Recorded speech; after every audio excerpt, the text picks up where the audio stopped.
பழைய ரூபாய் நோட்டு செல்லாது என்ற அறிவிப்பால் வணிகர்களுக்கு ஏற்பட்டுள்ள பாதிப்பு குறித்து மத்திய வர்த்தகத்துறை இணையமைச்சர் நிர்மலா சீதாராமனுடன் நமது டெல்லி செய்தியாளர் சரோஜ் கன்பத் நடத்திய கலந்துரையாடலை தற்போது காண்போம். புரொடக்ஷன் உற்பத்தி திறன் பாதிக்கப்பட்டிருக்கிறதா சொல்கிறார்கள். முக்கியமாக தொழில் நிறுவனங்களும் ஏற்றுமதி தொழில் நிறுவனங்களும் அவருடைய உற்பத்தி இந்த பண முடக்கத்தினால் பாதிக்கப்பட்டிருக்கிறதா சொல்கிறார்கள். உற்பத்தி பாதிக்கப்படும் சொல்லலைங்க. நேற்றுக்கு 32 ஏற்றுமதி பண்ணக்கூடிய எக்ஸ்போர்ட் ப்ரொமோஷன் கவுன்சில்ஸோடு எனக்கு மீட்டிங் இருந்தது. அவங்க இந்த 10ஆம் தேதியிலேருந்து ஆரம்பித்து 18ஆம் தேதி வரைக்குமான ஒரு வாரத்துக்குள்ளே கேஷ் பணப்புழக்கம் குறைச்சலாக இருந்ததுனால இந்த டெய்லி வேஜில் இருக்கக்கூடிய கூலிக்கு வேலை பார்க்குறவங்களுக்கு பணம் மூலமாக கரன்சி மூலமாக அவங்களுக்கு கூலி கொடுக்க முடியாமல் கஷ்டப்பட்டோம். அதனால் நீங்கள் இப்போ கொண்டு இருக்கக்கூடிய சட்டம் அது ஒரு ரூல், வாரத்துக்கு 50,000 ரூபா தான் நீங்கள் ட்ரா பண்ணலாம், அதுக்கு மேலே பண்ணக்கூடாதுன்னு சொன்ன ரூலில் கொஞ்சம் மாறுதல் ஏற்படுத்துங்க. வாரத்துக்கு நாங்கள் ஒரு 2 லட்சம் வரைக்கும் ட்ரா பண்ணணும். சில பேர் 2 லட்சம், சில பேர் 3 லட்சம்னு சொன்னாங்க. இதில் நிறைய இந்த மாதிரி தொழில் பண்ணக்கூடியவங்க கார்பெட் இண்டஸ்ட்ரியோ இல்லை கைத்தறி நெசவாளர்களோ இவங்க ஏற்றுமதி பண்ணும்போது கொஞ்சம் கையில் கேஷ் இருந்தால் அவங்களுக்கு கூலி கொடுக்க முடியும் அப்படிங்கிற அந்த ஒரு விருப்பத்தை தான் தெரிவித்தாங்க.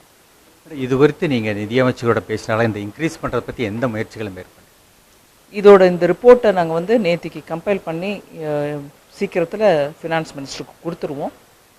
ஃபினான்ஸ் மினிஸ்டர்கிட்ட நான் இன்றைக்கி அதை பற்றி எடுத்து சொன்னேன் அவர் ராஜ்யசபாவில் வரத்துக்கு முன்னாடி. அதனால் எங்கள் ரிப்போர்ட்டும் நான் முடிஞ்ச வரைக்கும் நாளைக்கு காலையில் அனுப்பிடுவோம்னு நினச்சிட்ருக்கேன். இதோடைய அவுட்கம்மை நான் இன்றைக்கி ஃபினான்ஸ் மினிஸ்டருக்கும் சொல்லியிருக்கிறேன். அவங்க என்ன நிர்ணயம் எடுக்கிறாங்கன்றது பார்ப்போம். மேடம், இந்த பண முடக்கத்தினால எதிர்க்கட்சிகள் பாராளுமன்றத்தை முடக்குகிறார்கள். கடந்த 8ஆம் தேதியே இது அறிவிக்கப்பட்டிருந்தும் கூட வெளியே இது கொடுத்த பாராளுமன்றத்தை அவர்கள் முடக்கு. கருப்பு பணத்தை பற்றி நீங்கள் ஒரு விதமான செயல்பாடும் ஈடுபடலை அப்படின்னு எங்களை கேட்டுக்கிட்டே இருந்தாங்க. யூபிஏ 2ஆம் சர்க்கார் இருந்தபோது சுப்ரீம் கோர்ட்டோடைய ஆணை ஒரு ஸ்பெஷல் இன்வெஸ்டிகேஷன் டீம் எஸ்ஐடியோ அமைச்சிருங்க, கருப்பு பணத்தை பற்றி நம்ம செயல்பட வேண்டும் அப்படின்னு ஒரு சுப்ரீம் கோர்ட் ஆணை இருந்தது. அந்த ஆணை இருந்தாலும் 3 வருஷம் யூபிஏ 2 ஒரு விதமான செயல்பாடும் பண்ணலை அது. ஆனால் எங்களோட அரசு வந்த உடனே பிரதம மந்திரி முதல்ல எடுத்த நிர்ணயம் எஸ்ஐடி அமைக்க வேண்டும் அப்படிங்கிறது தான். ஸோ ஃபஸ்ட்டு ஃபைல் அதுதான் டீல் பண்ணோம். அதுக்கப்புறம் பல முயற்சிகள் பண்ணியிருக்கிறோம். வெளிநாட்டிலேருந்து பணம் அக்கௌண்ட் வச்சுருக்கிறவங்கள பற்றி விவரம் தெரிய வேண்டும் அப்படின்னு அந்த இன்ஃபர்மேஷன் ஷேரிங்க்கு கையெழுத்து போட்டிருக்கோம் அக்ரிமெண்ட்டு. அந்த லிஸ்ட்டு அவங்ககிட்ட வர அதை சுப்ரீம் கோர்ட்டுக்கு எஸ்ஐடிக்கு கொடுத்துட்டு தான் இருக்கோம். அது மேலே நிறைய ஆக்ஷன்ஸ் எடுத்துகிட்ருக்கோம். அதை தவிர பினாமி பில் ஒன்று பார்லிமெண்ட்டில் பாஸ் ஆச்சு, பேங்க்ரப்சி கோட் பாஸ் ஆச்சு.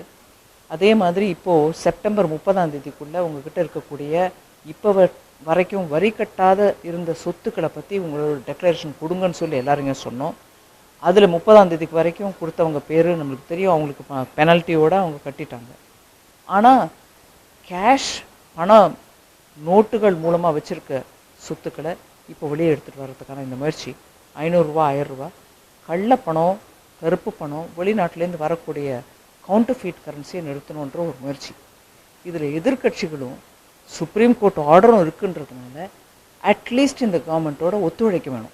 ஒத்துழைக்காமல் குற்றம் சொல்லிகிட்டு இருந்தா இதில் அவங்களுடைய ஒரு நாள் முழுக்க ராஜ்யசபாவில் அவங்க இதை பற்றி சர்ச்சையில் ஈடுபடணும். நாங்கள் எஸ் இப்போ பண்ணுங்கன்னோம். அவங்க பேசின ஒவ்வொரு வாதத்தையும் நீங்கள் கேட்டிங்கன்னா அரசோட நிர்ணயத்தோடு ஒத்துழைக்க வேண்டும்ன்ற அந்த கோணத்தோடு இல்லை. இவங்க பண்ணுற ஒவ்வொரு காரியத்திலும் குற்றம் பார்க்க வேண்டும் அப்படிங்கிற அந்த மனப்பான்மையோடு பண்ணது தான். அதனால் எதிர்கட்சி இந்த விஷயத்தில் ஒரு நாட்டு நலனுக்கோசம் பண்ணக்கூடிய இந்த விஷயத்தில் ஒத்துழைச்சா அவங்களுக்கும் நல்ல பேர். இந்த தேர்தல் அறிக்கையிலேருந்து வெளிநாட்டு பணத்தை தான் நாங்கள் இங்கேருந்து கருப்பு பணத்தை தான் கொண்டு வரதாக நாங்கள் சொன்னது பிஜேபி. ஆனால் இப்போ உள்நாட்டினுடைய சாதாரணப்பட்டவர்களுடைய பணத்தை முடக்கி காங்கிரஸே கேலியாக எங்ககிட்ட என்ன சொன்னாங்க, வெளிநாட்டில் தான் இருக்கா கருப்பு பணம், நம்ம நாட்டுக்குள்ளே இருக்கிற கருப்பு பணத்தை பிடிங்க மோடி அப்படின்னால அவங்களுக்கு வேணுங்கும்போது ஒன்று சொல்லுவாங்க, குற்றம் காண வேணுங்கும்போது அதே ஆர்குமெண்ட்டை தலைகீழே போட்டுருவாங்க. இது நியாயம் இல்லைங்க. நாட்டுக்கு நலன் கூறி நம்ம பண்ணுறோம். கருப்பு பணம் அது எங்கே இருந்தாலும், நம்ம நாட்டில் இருந்தாலும், உங்கள் வீட்டில் இருந்தாலும், என் வீட்டில் இருந்தாலும் எடுக்கப்பட வேண்டியது தான். வெளிநாட்டிலேருந்து மாத்திரம்தான் பண்ணணும், இங்கேருந்து பண்ணக்கூடாதுன்னு சொல்கிற வாதனை சரியானது தான்.